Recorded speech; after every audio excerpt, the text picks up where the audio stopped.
And scene. Today we'll be taking a look at the film festival making its first stop at Crosby Hall. Plus, it's a big week for politics as we take a look ahead to the presidential election and North Carolina governor's race. And an Abbott Elementary star will be on campus. All this coming up on Aggie News.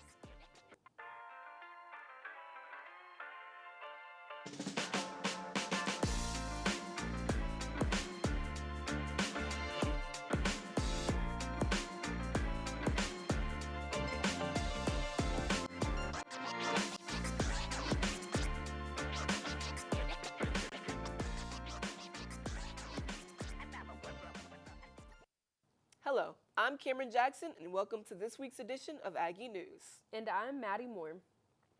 Breaking news, Monday morning there are a few changes in cable TV. Anchor of CNN This Morning, Don Lemon, has just announced that he has been terminated from the CNN network. This follows allegations that he mistreated his female colleagues over the course of his career there. Lemon announced the news on Twitter, saying he was informed by his agent that he was fired. At Fox News, host and anchor Tucker Carlson has parted ways with the Fox network. This shortly after Fox agreed to pay nearly $800 million to Dominion Voting Systems to avert a high-stakes defamation trial, based on false claims around the 2020 election. Fox announced Carlson's departure this morning with a statement, "We thank him for his service to the network." No other statements have been released from either party. NBC Universal CEO Jeff Shell is leaving the network. An outside law investigation discovered an inappropriate relationship between him and a female in the company. In a statement, Shell says, "I am truly sorry I let my Comcast and NBC Universal colleagues down. The company has not proceeded to search for a replacement. In the meantime, Comcast President Mike Cavanaugh will assume Shell's duties." In other national news, a striking victory for abortion rights advocates in the continuing battle over abortion. A stay from the Supreme Court late Friday means medication abortion drugs, specifically the drug mifepristone, will remain available in the U.S. without restrictions in states where abortion is legal. While their votes were not disclosed, Justices Clarence Thomas and Samuel Alito made their dissent public. CNN Supreme Court reporter Ariane DeVoe explains their dissent. He said that he did not think that these patients would be harmed for now if the restrictions were left in place because the appeals process is going to continue. With a 3-judge panel set to hold a hearing on May 17th and then issue a decision sometime after. The Supreme Court's decision was in response to a ruling from a judge in Texas earlier this month, which would have suspended the 23-year-old FDA-approved drug and would have also prevented patients from receiving the abortion pill through the mail. Mifepristone is widely used in North Carolina, responsible for over 60% of the abortions provided by Planned Parenthood in the state last year. The drug has been approved for use in the U.S. since 2000, and more than 5 million people have used it. Mifepristone is used in combination with the second drug, misoprostol, in more than half of all abortions in the U.S. Healthcare workers are sounding the alarm about its impact on local women and the healthcare system at large as the fight continues for women's rights. We are approaching campaign season. The 2024 presidential race is gearing up as more candidates jump in. Here's a look at who is already in the race. 4 Republicans so far have launched their campaigns for their party's nomination. The field of GOP presidential hopefuls is expected to grow as campaign season revs up.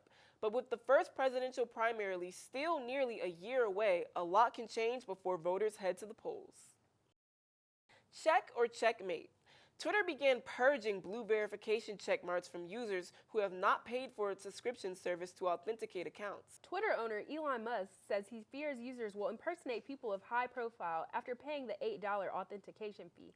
Musk says his decision is a way to treat everyone equally, but others suspect Musk is charging a fee to counteract the $44 billion purchase of Twitter last year.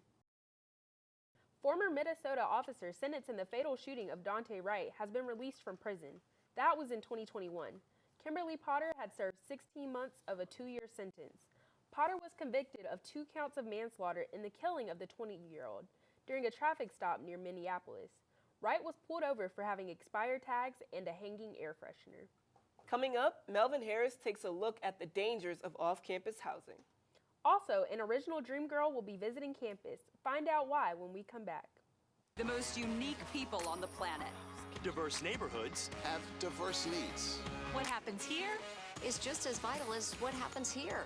That's why we live in the communities we serve. Reporting for the communities we serve. So when big things happen, you get the answers you need now. We know this because we live here too. The warm weather seemed to come and go, and it's brought some rain along with it. Yeah, well, you know what they say. April showers bring May flowers. Let's see what Grant Coleman has to say about our 5-day forecast.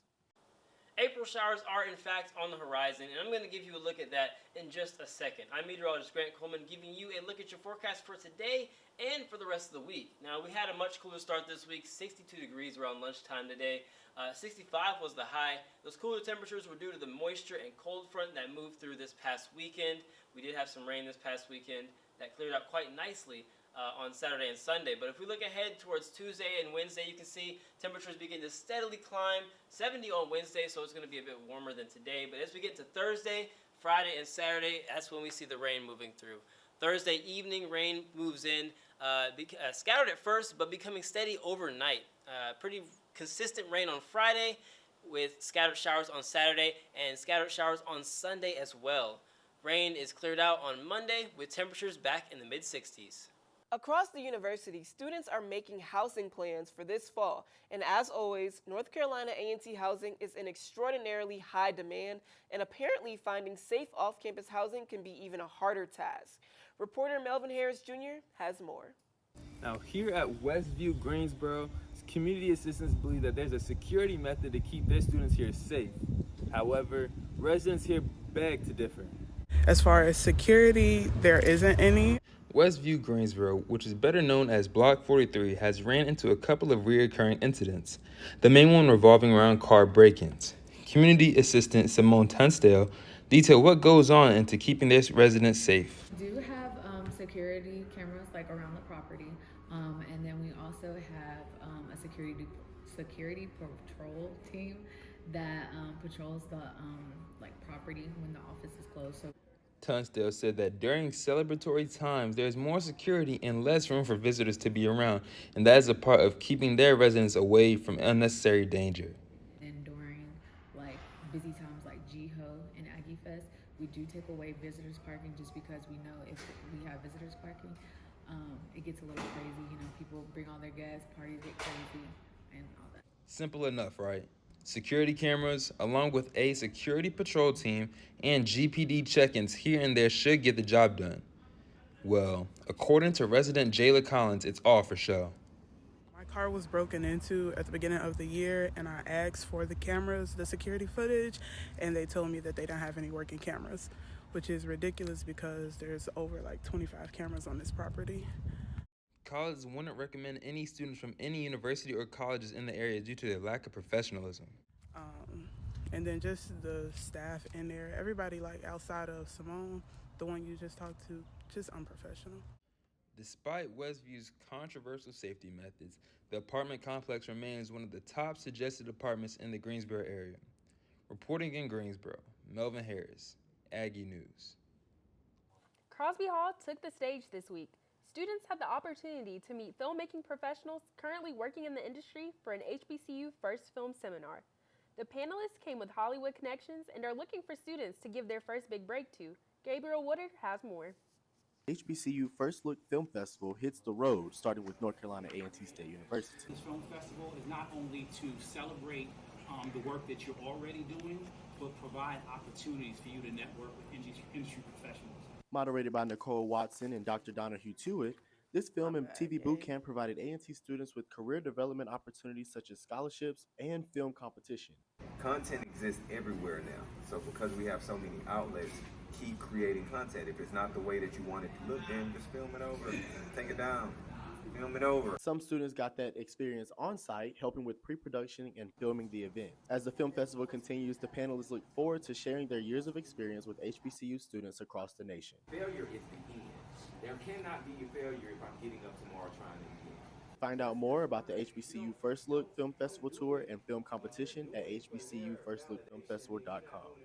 Find out more about the HBCU First Look Film Festival Tour and film competition at hbcufirstlookfilmfestival.com.